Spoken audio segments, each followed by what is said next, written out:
பிரம்மாண்டமான அறுபடை வீடுகளில் 2ஆம் படை வீடான திருச்செந்தூர் சுப்பிரமணிய சுவாமி கோவிலில் 16 ஆண்டுகளுக்கு பின் ஜூலை 7ஆம் தேதி குடமுழுக்கு விழா நடைபெறுகிறது. இதையொட்டி யாகசாலை பூஜைகளுடன் கோலாகலமாக குடமுழுக்கு பணிகள் நடைபெற்று வருகின்றன.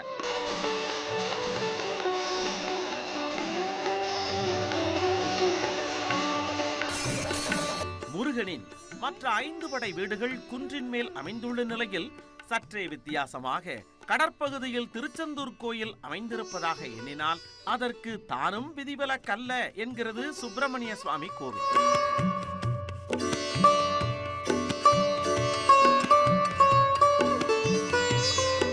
சந்தன பர்வத மலையையும் கடற்கரையையும் கொண்டு மற்ற படை வீடுகளில் இருந்து திருச்செந்தூர் கோவில் தனித்து விளங்குகிறது. கோவிலின் பெருமாள் சன்னதியில் காட்சியளிக்கும் சந்தன பர்வத மலையை கோவிலுக்கு வெளியே உள்ள வள்ளி குகையில் காண முடியும் என்கின்றனர் ஆன்மீக ஆர்வலர்கள். சங்க இலக்கியத்தோடு தொடர்பு கொண்ட திருச்செந்தூர் குறித்து 8 தொகை 10 பாட்டு ஆகிய 14 கணக்கு நூல்களில் வரும் அகநானூற்றில் குறிப்பு இருப்பதாக பேராசிரியர் மகாதேவன் கூறுகிறார். 10 பாட்டில் மிக முக்கியமான இலக்கியம் எதுன்னு கேட்டீங்கன்னா திருமுருக ஆற்றுப்படை. மற்ற ஆற்றுப்படைகள் எல்லாம் பொருளுக்காக இரவலர்களை ஆற்றுப்படுத்த, அருளுக்காக ஆற்றுப்படுத்தக்கூடிய ஒரே ஆற்றுப்படை திருமுருக ஆற்றுப்படை. திருச்சீர அலைவாய் என்பதுதான் திருச்செந்தூரினுடைய பழைய பெயர். செந்தி என்கிற பெயரும் அந்த ஊருக்கு இருக்கின்றது.